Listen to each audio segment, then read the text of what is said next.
de Dios. Hermano, yo lo felicito esta mañana por hacer el tiempo para estar en la casa de Dios. Esto que yo llamo el día del Señor. Hoy es el día del Señor. Yo sé que algunos de ustedes me van a decir, hermano, todos los días son los días del Señor. Y yo entiendo eso, en el sentido de que obviamente Dios es el que nos hace vivir cada día y Él es el dueño de todo lo que existe. Pero cuando digo que el domingo es el día del Señor, es que en nuestro medio es el día en que la mayoría trabaja, descansa, no todos trabajan, ¿verdad? Y la mayoría descansa. Y fíjese que en la Biblia hay un principio, Dios estableció un principio para su pueblo. Y el principio era que el séptimo día había que descansarlo. Así era, ¿verdad? Ahora, ¿cuál es el séptimo día? Es el sábado. Pero como en nuestra cultura el día sábado la mayoría trabaja, entonces, ¿qué nos queda? A nosotros lo hacemos el día domingo. El día domingo es que la mayoría de las iglesias tienen actividad en la mañana, en la tarde, en la noche. Y por eso es que independientemente del día, que sea lunes, martes, miércoles, jueves, el principio es que debe haber un tiempo para que el pueblo de Dios descanse de sus trabajos y haga el tiempo para Dios. Por eso yo le felicito a usted por hacer el tiempo el día del Señor. Es decir, que el día del domingo nosotros deberíamos de hacer en nuestra agenda el espacio para estar en la casa del Señor. Esta mañana, mis hermanos, vamos a hacer un paréntesis, el seguimiento que le estamos dando al libro de Deuteronomio. Vamos a hacer un paréntesis y vamos a hablar de otro tema. Y yo quiero comenzar este tema mencionándole que en él podría contener algunas respuestas al por qué muchos de los cristianos su vida no les es favorable. ¿Por qué las cosas no salen como quisieran? ¿Por qué no prosperan? ¿Por qué no obtienen el éxito que desean? Probablemente en este mensaje podrían encontrar algunas de esas respuestas. Les voy a invitar que me acompañe en su Biblia a la primera carta a los Corintios, capítulo 3, versículos del 6 al 15. Vamos a dar lectura y luego vamos a meditar en ellos. Primera carta a los Corintios, capítulo 3, versículos del 6 al 15. Ahí sentaditos donde están, ¿sí? Solo me dice amén cuando haya encontrado la cita. ¿Estamos listos? Vale, leamos todos entonces, primero los Corintios 3, 6. Dice Pablo, refiriéndose a la obra que el Señor le había encomendado hacer: yo planté, dice, Apolos regó, pero el crecimiento lo ha dado Dios. Así que ni el que planta es algo, ni el que riega, sino Dios que da el crecimiento. Y el que planta y el que riega son una misma cosa. ¿Qué es una misma cosa? Son obreros del Señor o siervos del Señor, aunque cada uno recibirá su recompensa conforme a su labor, porque nosotros somos simplemente colaboradores de Dios, y vosotros sois labranza de Dios, edificio de Dios. Conforme a la gracia de Dios que me ha sido dada, yo como perito arquitecto puse el fundamento y otro edifica encima, pero cada uno mire cómo sobreedifica, porque nadie puede poner otro fundamento que el que está puesto, el cual es Jesucristo. Y si sobre este fundamento alguno edificare oro, plata, piedras preciosas, madera, heno, hojarasca, la obra de cada uno se hará manifiesta, porque el día la declarará, pues por el fuego será revelada, y la obra de cada uno, cual sea, el fuego la probará. Si permaneciere la obra de alguno que sobreedificó, ¿qué dice que va a recibir? Recibirá recompensa, si permanece. Si la obra de alguno se quemare, él sufrirá pérdida, si bien él mismo será salvo, aunque así como por fuego. Oremos, mis hermanos. Padre, en esta mañana te estamos dando las gracias por permitirnos una vez más poder reunirnos, Señor, para meditar en tu palabra, para ser instruidos, fortalecidos, Señor, para ser corregidos con ella, Padre. Te damos gracias por la misericordia que tú nos muestras al regalarnos un día más para vivir, Señor, en esta tierra. Padre, gracias por habernos escogido, por habernos llamado, por habernos justificado, por habernos hecho tus hijos, mi Dios. Estamos eternamente agradecidos por todas tus bondades para con nosotros, y en este momento disponemos todo nuestro ser espíritu, alma y cuerpo, para ti, Señor. Queremos que tú nos hables, que tú nos bendigas con tu palabra, y disponemos nuestros oídos, nuestro corazón, nuestra mente, Señor, la ponemos atenta para recibir esa palabra que tú nos quieres dar. Oro, mi Dios, para que todo aquello que pueda estar estorbando, distrayendo, perturbando las vidas, Señor, que tú lo apartes. Cualquier obstáculo, quítalo de en medio, para que tu palabra, Señor, pueda penetrar en nuestro ser y producir el fruto que tú esperas de ella, Señor, en este día. Gracias te doy, mi Dios. En el nombre de Jesús echamos fuera de este lugar toda influencia del enemigo y declaramos que tu espíritu gobierna, Señor, que tú reinas en medio de nosotros y que tú tienes el control de nuestras vidas. Gracias, Señor. A ti sea toda la gloria y la honra. Háblanos, Espíritu Santo. Es a ti a quien deseamos escuchar esta mañana. Gracias, Padre. A ti la gloria y la honra en el nombre de Jesucristo nuestro Señor. Amén y amén. Gloria al Señor. Bueno, vamos a hablar, hermano, esta mañana vamos a hablar de la importancia del crecimiento espiritual, al que somos llamados todos los creyentes. Dios espera y desea que cada persona que ha nacido de nuevo pueda ir creciendo paulatinamente y constantemente. La Biblia dice que la senda del justo es como la luz de la aurora, que va de aumento en aumento. O sea, Dios espera que usted y yo vayamos creciendo constantemente.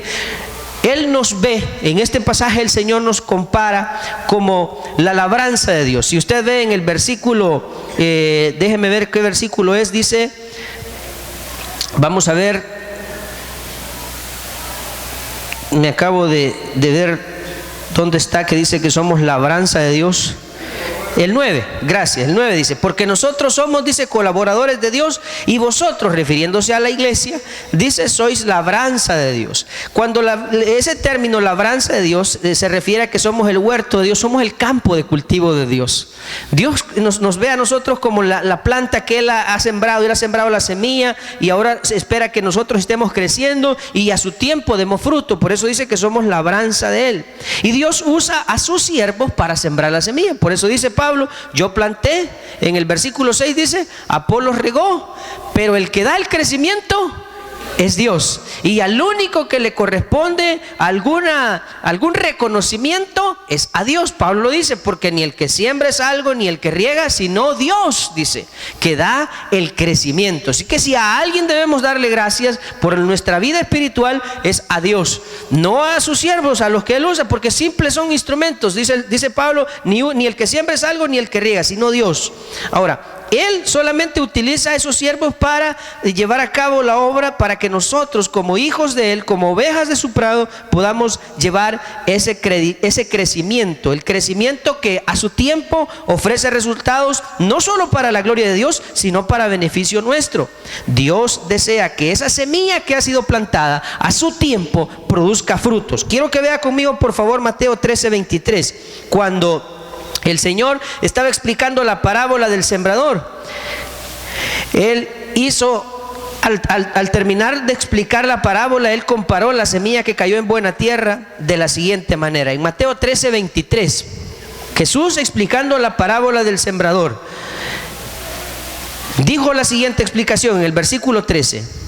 La semilla es la palabra de Dios. Nosotros somos la tierra donde cae esa semilla. Y dice, mas el que fue sembrado, ¿en dónde, hermanos? En buena tierra, asumiendo que usted y yo somos buena tierra. Cuando la semilla, que es la palabra de Dios, es sembrada en nosotros, es plantada en nosotros, como Pablo dice, yo planté, Apolo regó, pero Dios da el crecimiento. Nosotros somos la tierra. Entonces, cuando esa semilla cae en buena tierra, este es el que oye y entiende la palabra. ¿Verdad que usted la entiende? Porque de que la oye. Cada vez que viene a la iglesia usted oye la palabra, pero la entiende también. Entonces, el que oye y entiende, ese es el que es buena tierra. Y el que oye y entiende, ¿y qué dice después? Y da fruto. ¿Y produce a cuánto, hermano? A 100, a 60 y cuando menos al 30 por uno. Entonces Dios espera que usted y yo, cuando hemos recibido esa palabra de Dios, cuando hemos conocido del Señor, cuando hemos entendido el plan de Dios para nuestra vida, vayamos creciendo y poco a poco también empecemos a dar fruto. Esa es la importancia de crecer espiritualmente. Aquí es donde las personas tienen que hacerse la pregunta: bueno, ¿y yo, desde que estoy en Cristo, he crecido espiritualmente? Pablo también, dirigiéndose a los corintios, les dijo: así que, hermanos míos amados, estad firmes y constantes, creciendo en la obra del Señor siempre. Así dijo el apóstol Pablo, le dijo a los hermanos: creciendo en la obra del Señor siempre, sabiendo que vuestro trabajo no es en vano, ¿verdad? El Señor espera de nosotros crecimiento espiritual, un crecimiento espiritual. Y volviendo al pasaje de donde iniciamos, en 1 Corintios 3:6, quiero ir en detalle en este pasaje. Entonces dice Pablo: yo planté, Apolos regó, pero el que da el crecimiento es Dios. ¿Significa esto, hermanos, que cuando usted y yo venimos delante de Dios a escuchar su palabra, a meditar en las escrituras, lo que Dios hace es que nos ayuda a crecer espiritualmente? Pero ¿para qué? Alguien dice: mire, ¿yo para qué quiero crecer espiritualmente? ¿De qué me sirve? Ya va a ver usted cuál es el resultado. Por eso le dije, en la explicación, la respuesta al por qué algunos no prosperan en la vida puede estar en esta meditación. Entonces, Dios es el que da el crecimiento. Ni el que planta es algo, dice el 7, ni el que riega, sino a quien le debemos dar el crédito y dar las gracias por nuestro crecimiento espiritual es a Dios. Ni el que riega ni el que planta es algo. Ahora, el que planta y el que riega son una misma cosa. ¿Qué es esa misma cosa? Simples siervos del Señor, obreros. Cada uno recibirá su recompensa conforme a su labor. ¿Quiere decir esto? Que quien le sirve a Dios plantando la semilla o cuidando la semilla recibirá una recompensa de parte de Él. Eso dice el versículo 8, ¿o no? Dice, aunque cada uno recibirá, dice, recompensa conforme a su labor, refiriéndose al que planta y al que riega. Versículo 9: porque nosotros somos simples colaboradores de Dios y vosotros sois labranza de Dios, edificio de Dios. Conforme a la gracia de Dios que me ha sido dada, yo como perito arquitecto puse el fundamento y otro edifica encima, pero cada uno mire cómo sobre edifica. En el versículo 11 dice que no se puede poner otro fundamento que el que está puesto. ¿Cuál es ese fundamento? Es Jesucristo. Vaya, partamos de ahí. Nosotros, cuando decidimos poner nuestra fe en Jesús, bueno, no decidimos, cuando pusimos la fe, porque el Señor hizo eso en nosotros, ¿verdad? Él nos hizo creer, nos hizo entender, nos hizo nacer de nuevo. Entonces, cuando nosotros nos convertimos al Señor, el fundamento fue puesto.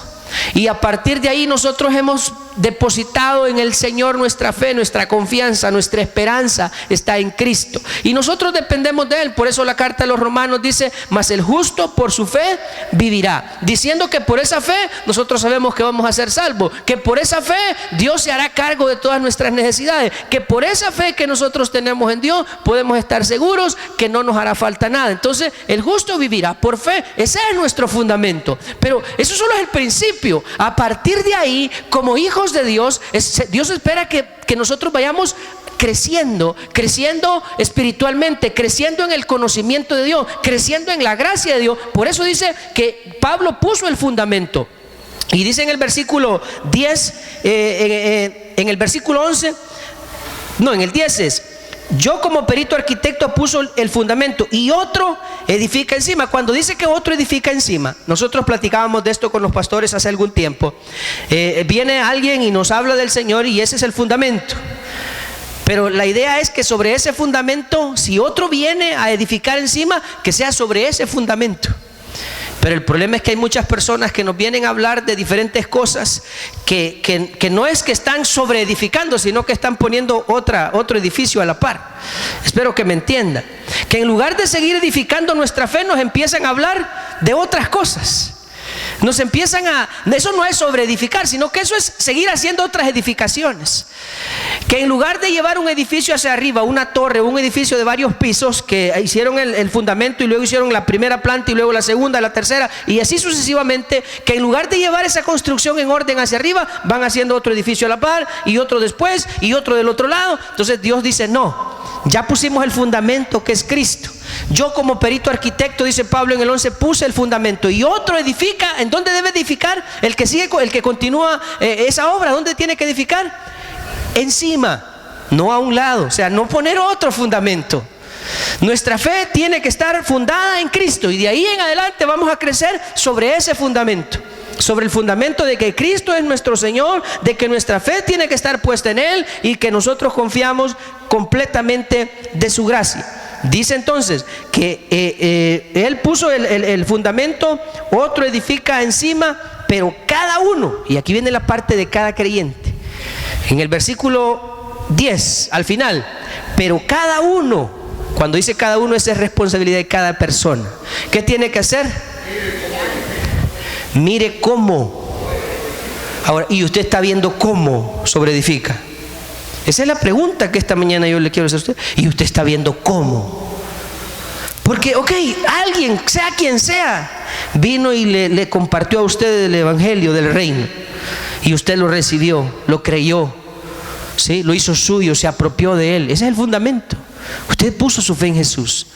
Y después de eso han venido otras personas que también han sobreedificado en su vida. Le han hablado del evangelio, le han hablado los principios del reino. Y usted ha ido creciendo. Porque uno puso el fundamento, otro edificó encima. Pero también es responsabilidad de cada persona ver cómo o sea, que es responsabilidad suya ver cómo crece o no. Esta es la mañana en que usted debe hacerse el examen. ¿Y yo qué estoy haciendo para crecer espiritualmente? Y le vuelvo a decir, alguien dirá, ¿y a mí para qué me sirve crecer espiritualmente, hermano? Si de eso no le pagan a uno. Si aquí dan subsidio por el gas, pero por crecer espiritualmente no dan subsidio. ¿O sí? ¿A quién le pagan aquí por crecer espiritualmente? ¿A quién?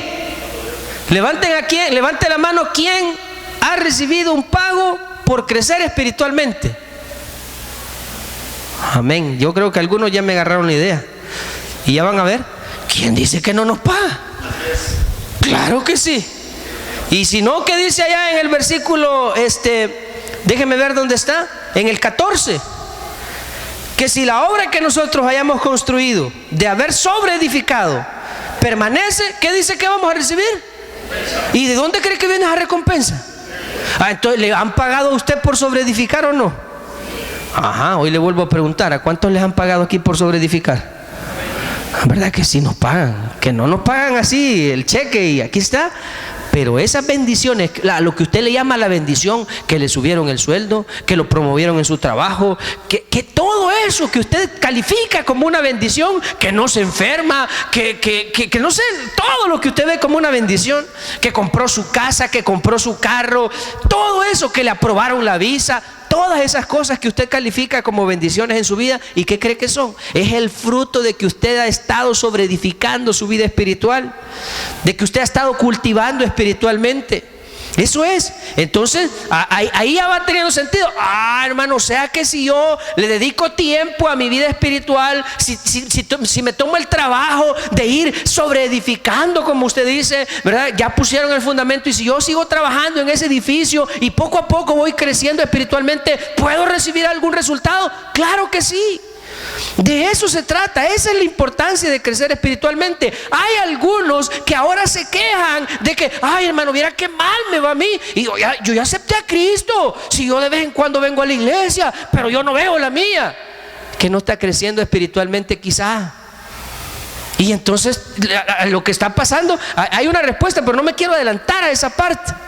Vamos, antes de llegar ahí, quiero que vaya por favor conmigo en su Biblia a la segunda carta de Pedro, capítulo 1, versículo 5. Segunda carta de Pedro, capítulo 1, versículo 5. Recuerde lo que dijo Pablo en el verso 10. Yo puse el fundamento como perito arquitecto, otro edifica encima, pero cada uno mire cómo sobreedifica. Es responsabilidad de cada creyente seguir edificando su vida espiritual. No venga usted a decir, es que yo no crezco porque en la iglesia no me ayuda. Momento. Aquí constantemente usted recibe palabra de Dios. Opciones para crecer en esta iglesia siempre están disponibles, pero es responsabilidad suya qué hace con ellos. Eso es como los niños, hermano, mire, como los niños en la casa. Usted compra en su casa alimentos nutritivos, huevos, leche, queso, frijoles, vegetales, ¿verdad? ¿Qué? Apio, zanahorias, rábano, ¿qué más? Todos esos alimentos que son buenos, saludables y nutritivos. Y compra churros, gaseosa y otro montón de galguitudes, y deja que ellos escojan qué quieren comer. ¿Qué creen que van a escoger? Chuchería, ¿verdad? ¿Cierto o falso? Usted también espiritualmente a veces se comporta como niño, porque teniendo la oportunidad de comer alimento sólido y nutritivo espiritualmente, prefiere estar viendo televisión o ponerse a chambrear con la vecina en la calle en lugar de venirse a alimentar espiritualmente. Entonces, ¿el resultado cuál es? ¿Qué es un raquítico espiritual? Que es un desnutrido espiritualmente, y eso da como resultado de que su obra espiritual sufre pérdida. Al final, en el versículo allá de 1 Corintios dice: el que la obra de aquel que cuando el fuego la pruebe no permanezca, ese va a sufrir pérdida, dice la Biblia. Algunos de ustedes están sufriendo pérdida porque espiritualmente son un desastre, y no pueden culpar ni a Dios ni a la iglesia por eso. Es su propia responsabilidad. Ustedes han sido los negligentes en no poner empeño en su vida espiritual porque creen que eso no tiene ningún beneficio. Creen que ¿y para qué cuido mi vida espiritual? ¿Y para qué voy a la iglesia? ¿Y para qué leo mi Biblia? ¿Y para qué oro? Si eso no me sirve de nada. Eso creemos nosotros, pero Dios nos dice lo contrario. Dios dice que si nuestra obra espiritual es de buen material, está bien construida, vamos a recibir recompensa. Entonces, poniendo empeño en esa obra, dice en la segunda carta de Pedro, capítulo 1, versículo 5: vosotros también, poniendo ¿qué, mis hermanos? Toda diligencia. Por esto mismo, añadid a vuestra fe, lo que ya dije, el fundamento. ¿Cuál es esa fe? Como dijo Pablo, el fundamento ya está puesto, que es Jesucristo. Nuestra fe en el Señor es el fundamento. Ahora, a esa fe que le tenemos que añadir, dice, virtud. Virtud habla de cualidades positivas. Añadirle a nuestra vida aspectos positivos: ser bondadosos, ser amables, ser colaboradores, solidarios, etcétera. Todo ese tipo de virtudes, todo ese tipo de cualidades positivas. Ser pacifistas, y todo lo que pueda considerar usted como una cualidad positiva del carácter o de la personalidad de alguien, eso es una virtud. Entonces, a la fe que ya tenemos hay que añadirle cosas buenas de nuestra vida, y a esa virtud, ¿qué más hay que agregarle? Conocimiento. Ahí es donde se cumple. En esta iglesia, hermano, mire, 6, 7 cultos a la semana, 6, 7 opciones para que usted pueda venir y alimentarse de la palabra de Dios. Y le aseguro, hermano, que cada uno de los hermanos que predicamos ponemos nuestro mayor esfuerzo para no venir a entretenerlo simplemente a usted, sino venir y compartirle la palabra de Dios, algo que realmente nutra su vida espiritual. Entonces, ahí está. Usted tiene que añadir a su fe virtudes, a la virtud conocimiento, al conocimiento, que hay que agregarle dominio propio. Aprender a controlar nuestra vida, nuestras pasiones, nuestras emociones, aprender a controlar nuestros malos deseos. Dios no nos ha dado espíritu de cobardía, sino de poder, de amor y de dominio propio. Así es que Dios espera que también le agreguemos dominio propio. Y al dominio propio, ¿qué más tenemos que agregarle? Paciencia. Porque hay momentos en que las cosas no salen como nosotros quisiéramos o como esperamos, y ese es el momento en que nosotros no nos tenemos que caer en la desesperación, sino que aprender a ser pacientes y a esperar en el Señor. Ya vendrán tiempos mejores, ya vendrán las cosas que nosotros deseamos. No tenemos que precipitarnos como algunos que, porque en el momento en que ellos querían, las cosas no se dieron como ellos las esperaban, entonces caen en impaciencia y se van. Ay, ¿para qué voy a la iglesia? Si mira cómo me está yendo desde que me hice cristiano, puras dificultades, puras adversidades, ¿para qué voy a la iglesia? Entonces eso es impaciencia. Nosotros tenemos que aprender a ser pacientes. Y a la paciencia, ¿qué hay que agregarle? Piedad. La piedad tiene que ver con el hecho de ser misericordioso. Eso es la piedad, es la misericordia. Cuando nosotros nos compadecemos de aquel que tiene necesidad, que sufre, y hacemos algo para ayudarle. Y a la piedad, dice, afecto fraternal. Eso habla de amarnos unos a otros. Dios dice todas esas cosas. O sea, si usted ve las cosas que Dios dice que debemos ir añadiéndole a nuestra vida, y vamos creciendo, afecto fraternal, y al afecto fraternal, amor. Amor, ¿qué es lo que encierra, diría yo?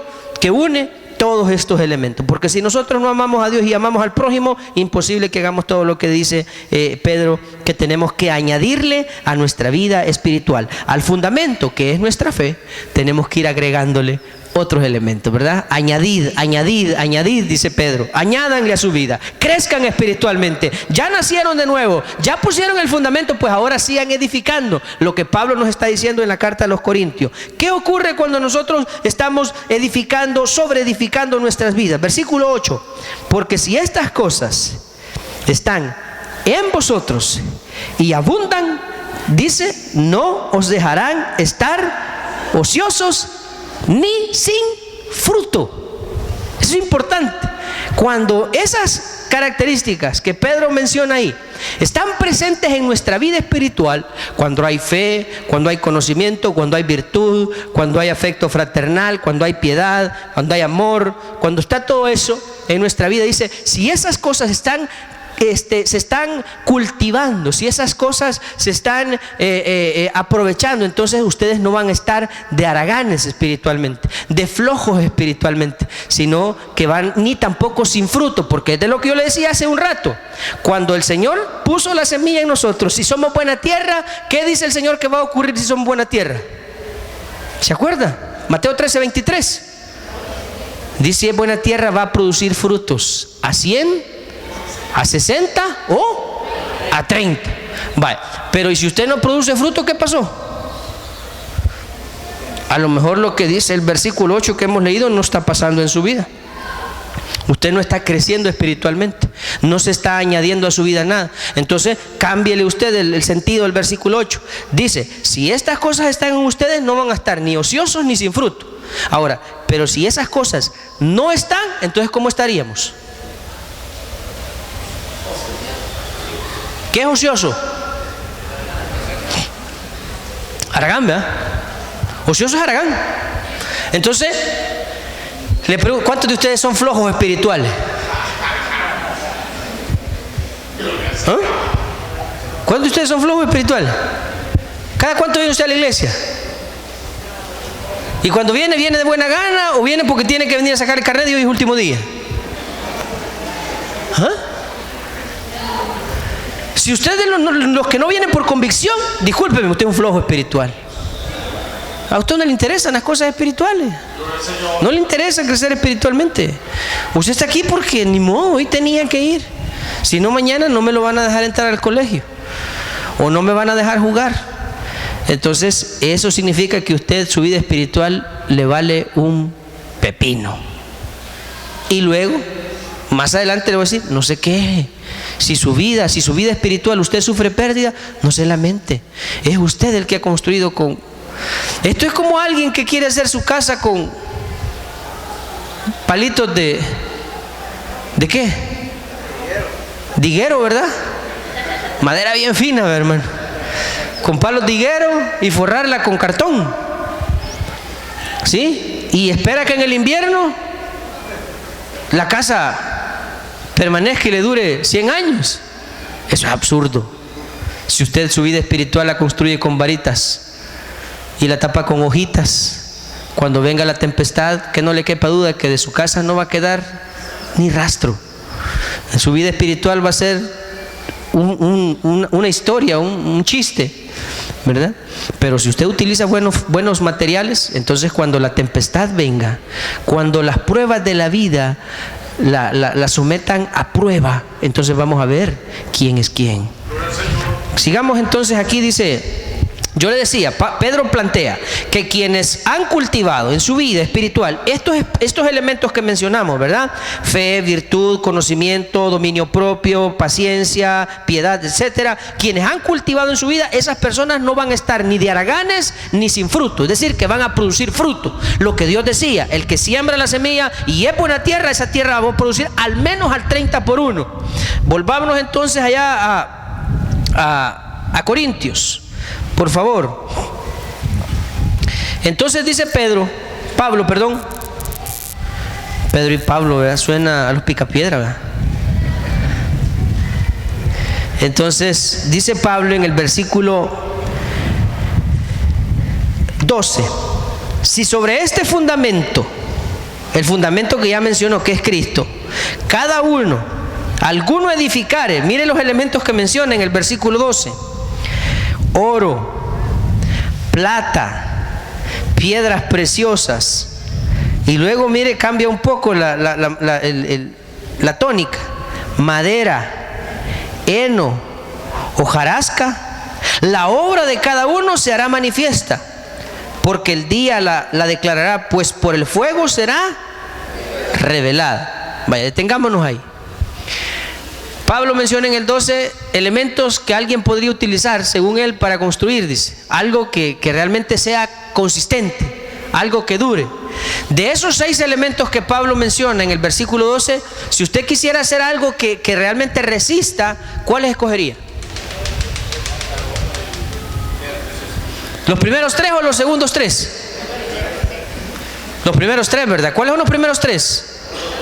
Oro, plata y piedras preciosas. Por cierto, el cielo, si usted ve la descripción de Apocalipsis, ¿de qué está construido el cielo? ¿Las calles de qué son? Y las puertas dice que están forradas de piedras de jaspe, ónice, carbunclo. Ve Apocalipsis.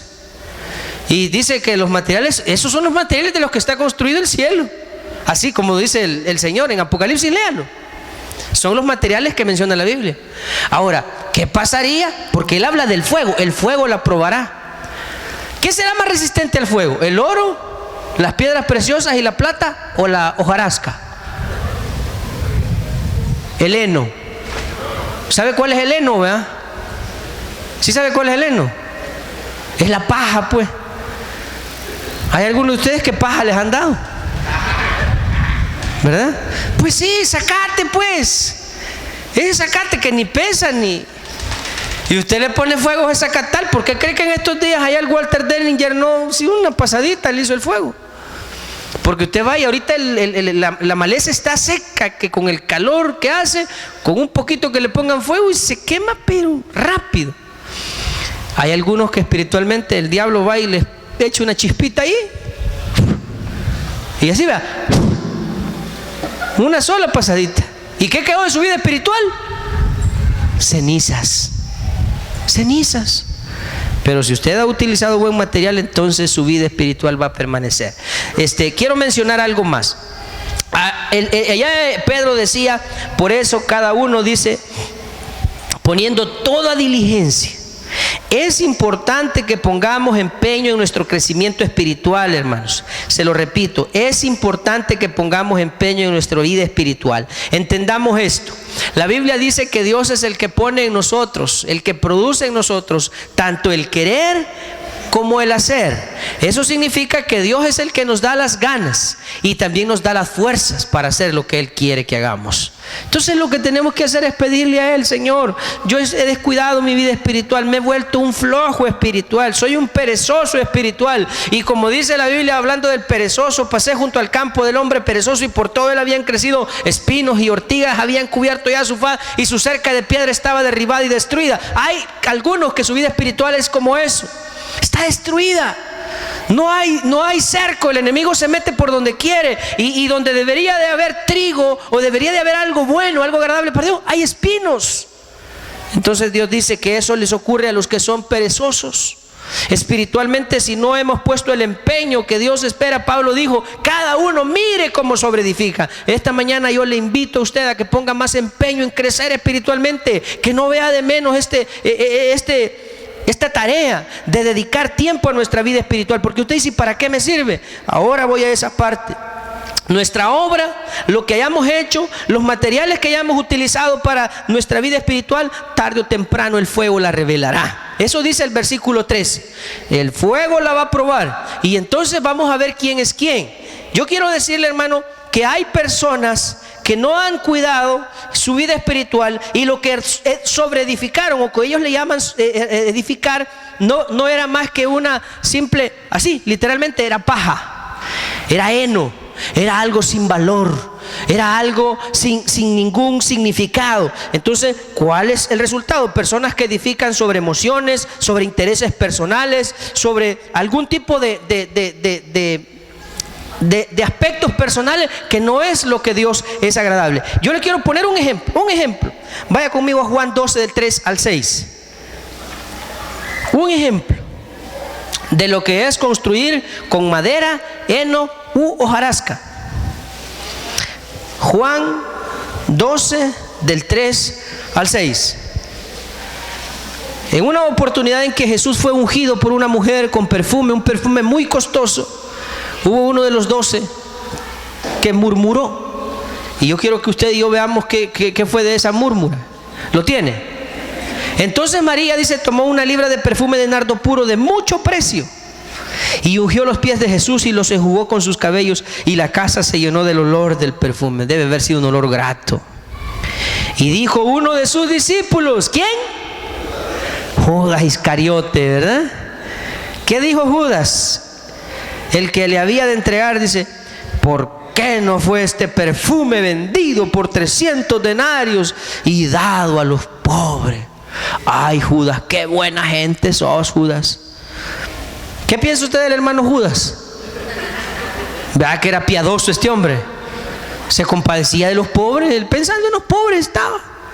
Y dice, pero dijo esto, y lo aclara el escritor del Evangelio, pero dijo esto no porque tuviera cuidado de los pobres, sino porque ¿qué era Judas, hermano? Y que no era de los 12 este mafioso. Entre los 12 había un ladrón. ¿Va?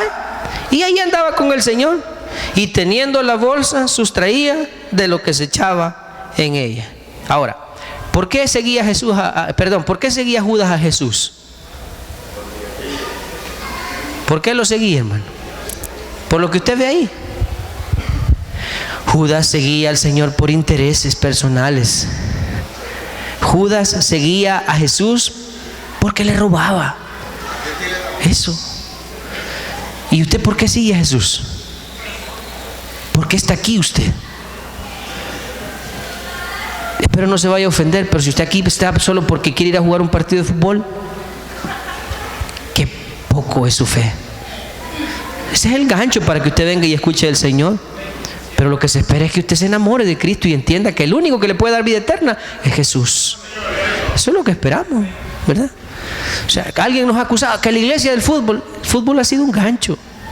La iglesia del Señor no necesita de nada para crecer más que de la palabra de Dios. Eso es todo, ¿verdad? Ahora, pero ¿y usted por qué sigue a Jesús?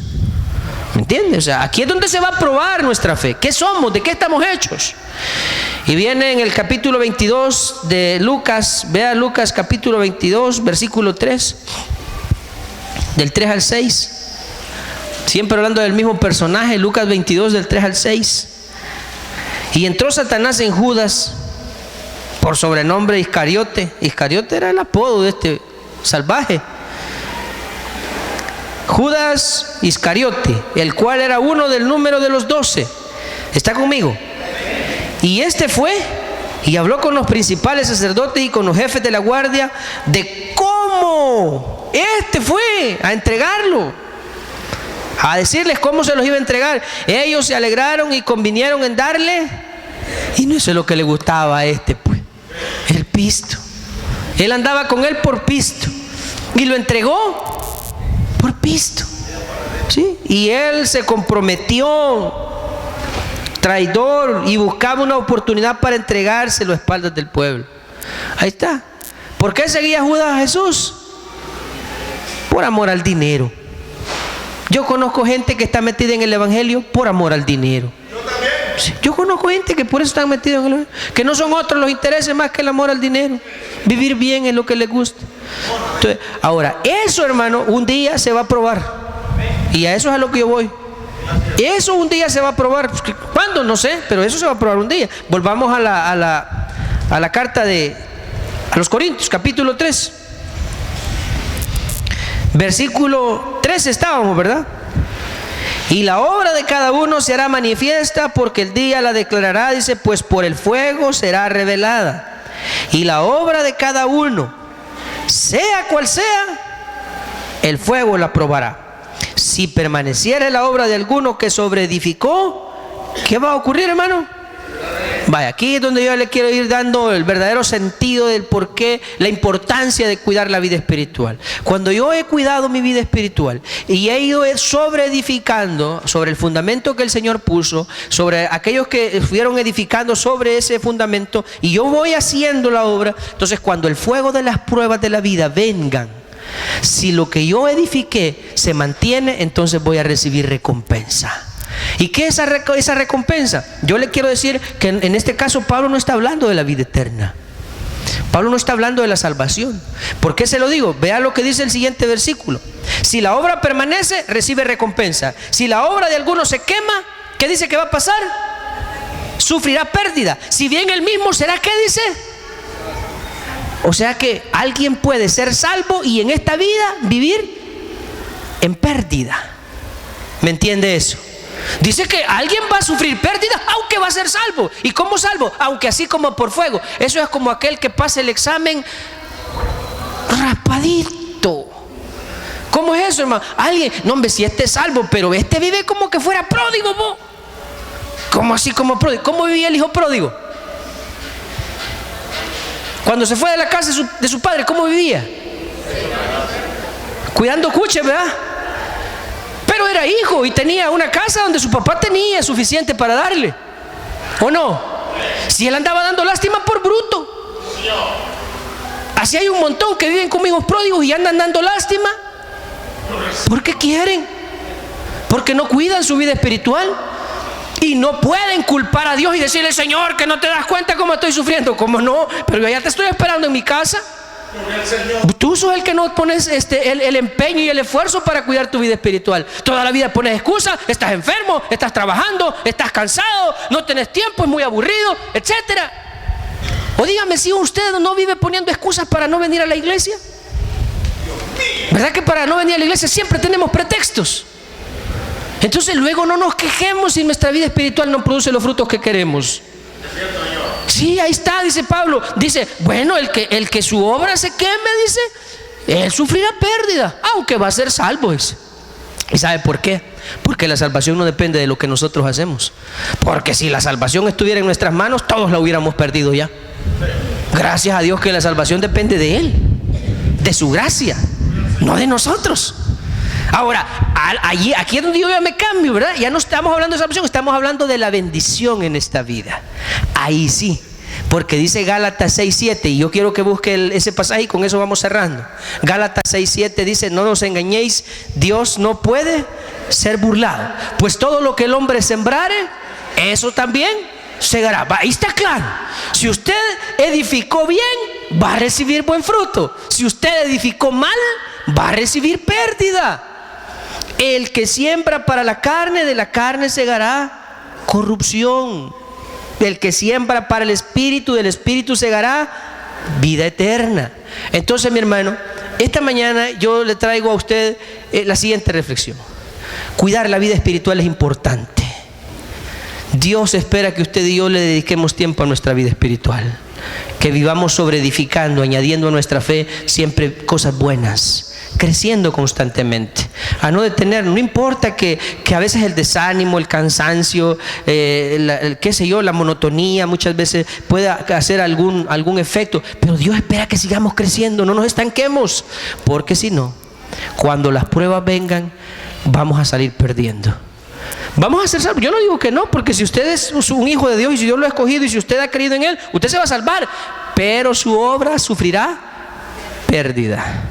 Y ahí va a andar dando lástima y lamentándose toda la vida. Es que dice que yo no, toda la vida cogió el quebrado, cogió el comido, ¿eh?